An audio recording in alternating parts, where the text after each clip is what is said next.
Today, we're diving into something called systems thinking. And look, I know that might sound a little academic, but it's actually an incredibly powerful tool for navigating the messy, complicated world we all live in. It's really about learning to see the hidden connections that everyone else just walks right past. You know the ones I'm talking about, right? Those problems at work or even in your personal life that just feel sticky.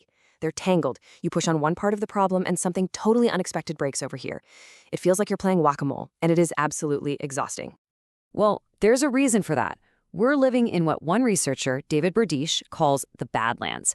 It's a world with super high system complexity. Think about global supply chains, the internet, financial markets, and at the same time, incredibly high social complexity. You've got all these different people, different cultures, different values all interacting. And our old ways of thinking, they just fall apart in here. And the stakes couldn't be higher. I mean, when you look back, a failure to think in systems has been pointed to as a major factor in some of the most tragic events in modern history. This isn't just a thought experiment.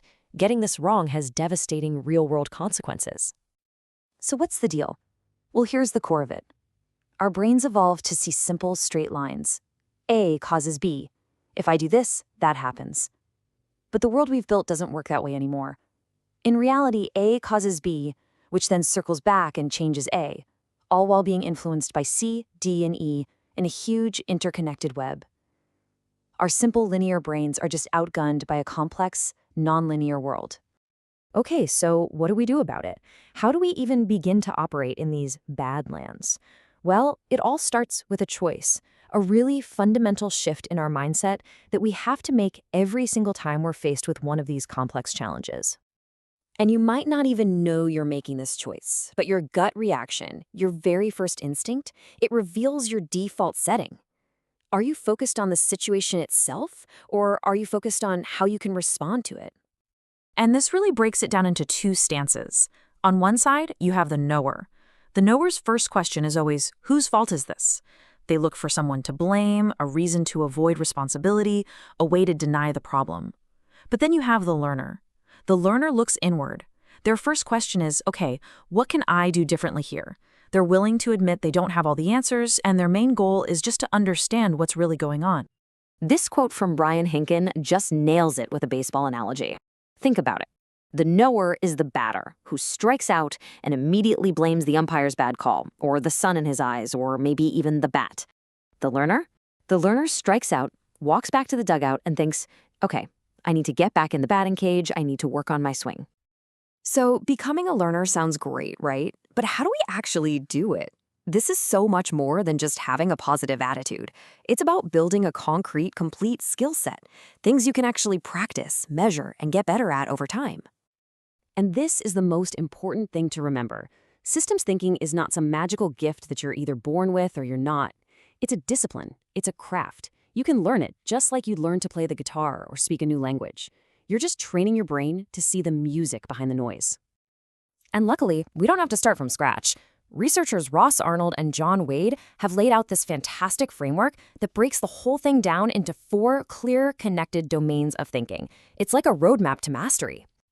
So here's the roadmap. It all starts with your mindset. That's the foundation we were just talking about. From there, you figure out the content. What are all the pieces and players in the system? Then you map out the structure. How are all those pieces connected?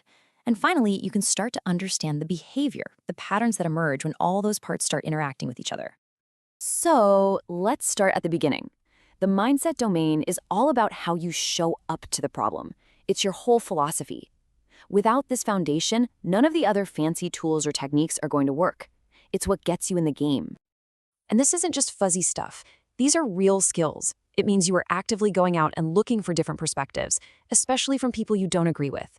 It's being able to zoom way out to see the whole forest and then zoom right back in to examine a single tree. And maybe most importantly, it's about getting comfortable with being uncertain for a while. Okay, so once your mindset is right, you can move on to the second domain, which is identifying the content, just making a list of all the parts. But a list by itself doesn't tell you much. The real magic, the real insight happens in the third domain, structure. This is where you start to draw the lines between the dots. You map out that invisible web of relationships and feedback loops that holds the whole thing together. This quote explains it perfectly. An effect doesn't just happen and then, poof, disappear. No, it often circles back and influences the very thing that caused it in the first place. That's a feedback loop. And understanding those loops is the key, because that hidden structure is what drives the fourth domain, the system's overall behavior. It's what creates the patterns we see over time. Right, so when you put all of this together, the learner mindset, these four domains of thinking, it leads to a really profound shift. It changes our entire goal when we're facing a complex problem. David Burdish really hits the nail on the head here. Our biggest mistake, our single biggest error, is thinking we can actually control these things. We treat a living, complex system like it's a simple machine. We pull a lever over here and expect a predictable result, but because of all those feedback loops we talked about, we often get a completely unexpected and sometimes disastrous result somewhere else. And that's the fundamental shift right there. You have to let go of the illusion that you can control it all. The real goal of a systems thinker isn't to be the puppet master. It's to understand the system so deeply, so intimately, that you can start to work with it. You learn to dance with it, to find those small, elegant points where a tiny nudge can create a huge positive change.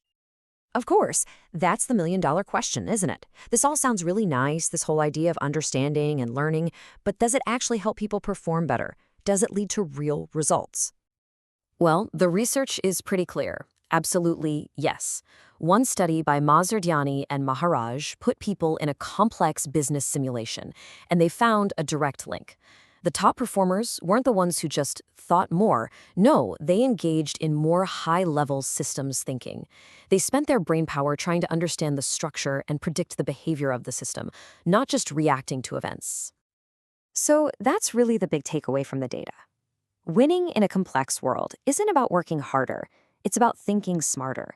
It's about the quality of your thinking. It's about graduating from just seeing the list of parts to truly understanding the dance between them. And in the end, that's what this is all about. Systems thinking isn't going to give you a perfect map of the future. The Badlands are too messy and unpredictable for that. But what it will do is give you the skills to navigate without a map. It gives you a compass, a way to read the terrain, and the confidence to find your way through all that uncertainty. So, I want to leave you with this question. Go back to that sticky, tangled, unsolvable problem we talked about at the beginning, the one in your own life. What might happen if you just stopped trying to fix it or control it? What if instead you just took on the learner stance and asked one simple question? How can I understand this system just a little bit better?